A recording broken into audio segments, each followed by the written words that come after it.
जय गुरुदेव। प्रणाम सभी को। निरोग जीवन के महत्वपूर्ण सूत्र, अध्याय 13। लास्ट टॉपिक हमने पढ़ा था विषाक्तता के दलदल से आत्मरक्षा की बात सोचें, जिसमें हमने जाना था कि कैसे खाद्य पदार्थों में मिलावट हो रही है तो हम स्वयं अन्न उपजाने की बात सोचें।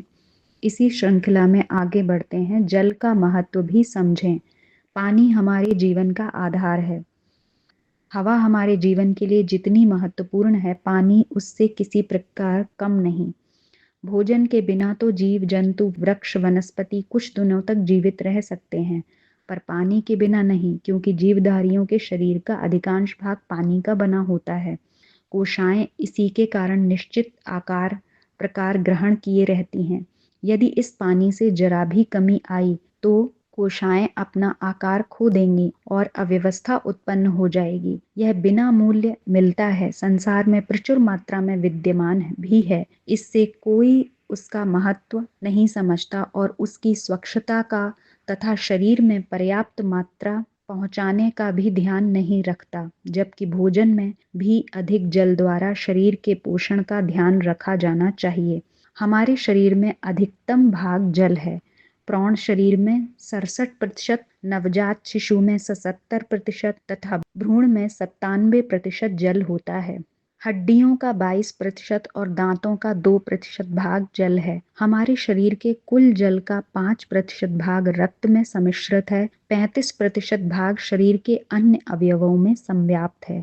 15% शरीर की 10 लाख करोड़ जीवित कोशिकाओं में, 5% भाग शरीर संरचना की गुहाओं में स्थित है। इस प्रकार नूह की नाव के सदृश हम पानी से पूर्ण रूप से ओतप्रोत हैं। पानी का एक महत्वपूर्ण गुण यह है कि यह ताप सोखता है और विसर्जित भी करता है। गर्मी के दिनों में वातावरण का तापमान जब अति उच्च हो जाता है तो समुद्र सागर ताप को सोखते हैं, और ठंड में जब तापमान काफी गिर जाता है तो ऊष्मा छोड़ते हैं। इस प्रकार इसमें वातावरण को समशीतोष्ण बनाए रखने का अनूठा गुण है।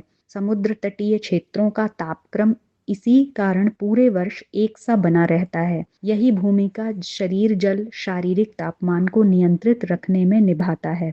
जिस प्रकार सागर, महासागर, झील, तालाबों का जल स्थायी नहीं होता और एक चक्रीय प्रवाह में गतिमान होता है, वैसी ही स्थिति शरीर जल की भी होती है। वह विभिन्न माध्यमों से विभिन्न समय में निकलता रहता है। एक दिन में इस निष्कासित जल की मात्रा 3/4 होती है। इसकी पूर्ति हम पीने से, सांस से और भोजन में रहने वाले गीलेपन से करते हैं। इनमें भी तरल खाद्य और पेय के रूप में पानी का प्रयोग ही शरीर के लिए सर्वाधिक जल आवश्यकता की पूर्ति कर पाते हैं। इस दिशा में यदि उपेक्षा बरती जाए और उसे अभीष्ट से कम परिणाम में लिया गया हो तो अपच, अजीर्ण जैसे तरह तरह के शरीर संकट उपस्थित होते दिखाई पड़ते हैं। कुछ विशेष प्रकार के रोगों की स्थिति में जल की कमी उसे और गंभीर बना देती है, यथा जलन, वमन, अतिसार में यदि इसका उपयोग तुरंत ही न किया गया तो रोगी का जीवन मरण का प्रश्न उपस्थित होता है। इन मामलों में जल अथवा जलीय खाद्य पदार्थों के प्रयोग से संकट को गंभीर बनने से रोका जा सकता है। रक्तस्राव अथवा जलन की स्थिति में सादे जल को रक्त में पहुंचाया जाता है, जबकि अतिसार में नमक युक्त जल अथवा अन्य तरल पदार्थों का प्रयोग किया जाता है। पानी शरीर में भीतर पहुंचकर उसकी समस्त गतिविधियों को सुचारू रूप से चलने में सहायता करता है। पानी में मिले हुए अनावश्यक तत्वों को गुर्दे निकाल बाहर करते हैं। उसकी मात्रा शरीर में नहीं बढ़ने देते, पर यदि उन पर अनावश्यक दबाव पड़ता है तो फिर स्वयं रोगी हो जाते हैं और पथरी जैसे रोग का सृजन करते हैं। इसीलिए पानी की मात्रा संतुलित रखनी चाहिए। उसकी स्वच्छता पर भी अधिक ध्यान दिया जाना चाहिए, जितना कि भोजन पर दिया जाता है। कारण कि भोजन में सम्मिलित अनुपयुक्तता तो आग पर पकाने से किसी कदर ठीक हो जाती है, पर पानी को तो यह अवसर भी नहीं मिलता। पानी कम पीने से अपच रहने लगता है, इसीलिए उसकी औसत मात्रा दिन रात में 5 किलो के लगभग पहुंचनी चाहिए, किंतु भोजन के साथ उसे कम ही लेना चाहिए। इसके 1 डेढ़ घंटे बाद 1 गिलास पानी पीना चाहिए और बाद में हर घंटे 1 कप पानी पीते रहने का सिलसिला जारी रखना चाहिए। प्रातःकाल सोकर उठने के बाद एक बड़ा गिलास पानी पी लेने से पेट की सफाई में सहायता मिलती है, पर पानी का उपयोग करते समय उसकी स्वच्छता सफाई का सदा ध्यान रखना चाहिए, अन्यथा पानी आरोग्यवर्धक न होकर रोग उत्पादक भी बन जाता है और तरह तरह की शिकायतें उत्पन्न होने लगती हैं। यदि समुद्र में जल की मात्रा कम होती तो थल भाग अधिक होता, फलतः वातावरण का सारा संतुलन बिगड़ जाता और ऋतु चक्र वैसा न रहता जैसा अब है। इस प्रकार यह शरीर के साथ साथ मौसम को भी प्रभावित परिवर्तित करने की क्षमता रखता है।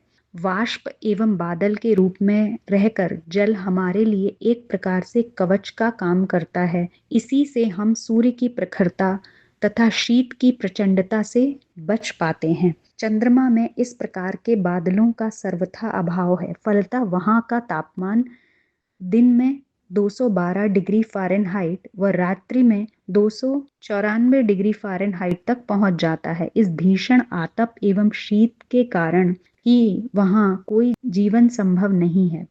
जल सिर्फ मनुष्य एवं पशु पक्षियों के लिए आवश्यक नहीं है, पेड़ पौधों और वृक्ष वनस्पतियों के लिए भी अनिवार्य है।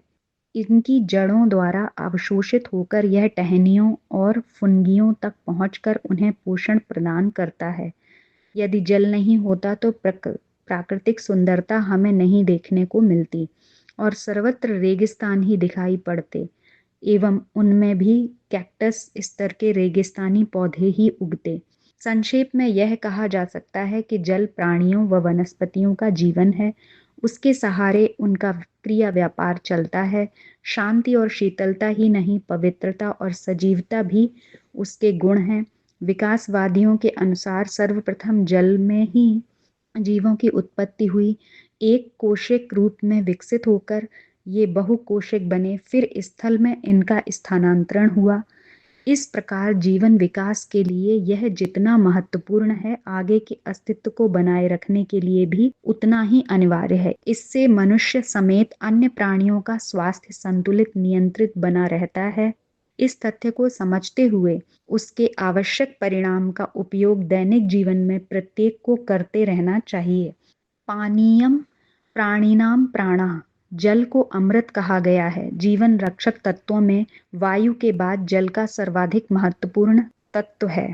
भोजन के बिना मनुष्य कई दिनों तक जीवित रह सकता है, परंतु इस जीवनदाता के अभाव में वह 60 से 80 घंटे के मध्य में ही दम तोड़ने लग जाता है। इसीलिए जल के संबंध में शास्त्रकार ने कहा है, पानीयम प्राणिनाम प्राणः विश्वमेव च तन्मयम् नहि तयो द्विना वृत्तिः स्वस्थस्य व्याधितस्य का। अर्थात जल जीव सृष्टि का प्राण है, विश्व ही जलमय है, क्या स्वस्थ क्या रोगी, किसी का भी जीवन जल के बिना संभव नहीं है। जीवित रहने और कोशिकाओं की वृद्धि के लिए शारीरिक संरचना में जल से अधिक महत्वपूर्ण कोई यौगिक नहीं है। शारीरिक वजन का लाभ 3/4 भाग पानी होता है, जो कोशिकाओं के अंदर रहता है, और शेष 20% पानी उनको घेरे हुए द्रवीय वातावरण में उपस्थित रहता है। मनुष्य शरीर के रक्त में 90% जल की मात्रा होती है। मस्तिष्क में जल की उपस्थिति 84%, मांसपेशियों में 77%, यकृत में 73%, कार्टिलेज में 67%, हड्डी में 22% और वसा में 15% जल होता है। इसके अतिरिक्त लार ग्रंथि से स्रावित रस में 99.6% पानी होता है। पाचन संस्थान के पाचक अम्ल रस में 97.5%, मूत्र में 99.3%, पित्त में 88% और पसीने में 56.8% जल होता है। शरीर का प्रत्येक क्षुद्रतम कोश पानी से सदैव तर रहता है और पानी से धुलते रहने के कारण ही शरीर को स्वस्थ रखता है।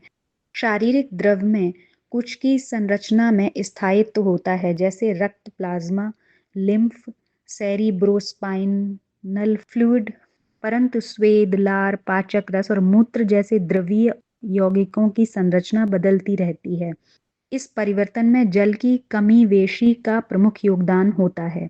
हमारे रक्त में हमारे शरीर का यह जलीय अंश मल मूत्र पसीना और निःश्वास वायु के साथ बाहर निकलता रहता है। पसीने के रूप में यह रोमकूपों के माध्यम से 500 सीसी, मूत्राशय से 2500 सीसी और निःश्वास मार्ग से 350 सीसी पानी प्रतिदिन शरीर से बाहर निकलता है। प्रबल परिश्रम करने वालों के शरीर से 10 पॉइंट तक पानी पसीने के रूप में निकल जाता है। इस प्रकार शरीर में संचित विजातीय तत्व जल के साथ बाहर निकल जाते हैं। हर समय शरीर में अनेकों कोशिकाएं नष्ट होती रहती हैं, जो रक्त में धकेल दी जाती हैं, जहां से उन्हें शरीर से बाहर निकाल दिया जाता है। पेशाब में 4% यूरिया, यूरिक एसिड होते हैं। यदि ये विष शरीर में 2 दिन तक ठहर जाएं, तो यूरेनिया नामक बीमारी हो जाती है। पर्याप्त मात्रा में पानी पीने से ही ये विषाक्त द्रव्य शरीर से बाहर निकल जाते हैं। अन्यथा शारीरिक क्षमता घटने लगती है और अनेक बीमारियां धर दबोचती हैं। पानी पीने से अंतःस्रावी ग्रंथियों का स्राव भी पर्याप्त मात्रा में होता रहता है, जो शरीर को स्वस्थ बनाए रखने में महत्वपूर्ण भूमिका निभाते हैं। पानी की कमी से शरीर में अम्ल और क्षार का अनुपात गड़बड़ा जाता है।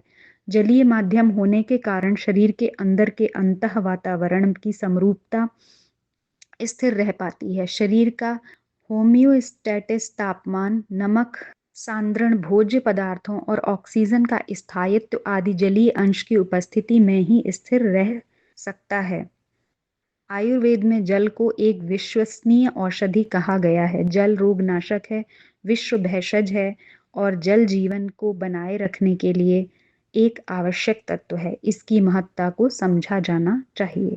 तो आज के टॉपिक में हमारे शरीर में कितने प्रतिशत जल कहाँ कहाँ पर है, ये हमने समझा और जल के महत्व को समझा कि जल कितना आवश्यक है। वायु के बाद जल का नंबर आता है।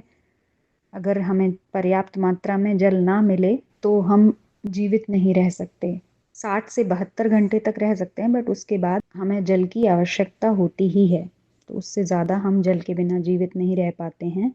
इसलिए जल को हम बर्बाद न करें, उसको खराब न करें और स्वच्छ जल ही अपने पीने के लिए उपयोग में लाएं और समुचित मात्रा में जल पिएं ताकि हमारा शरीर स्वस्थ रह सके। आज के लिए इतना ही। जय गुरुदेव, प्रणाम सभी।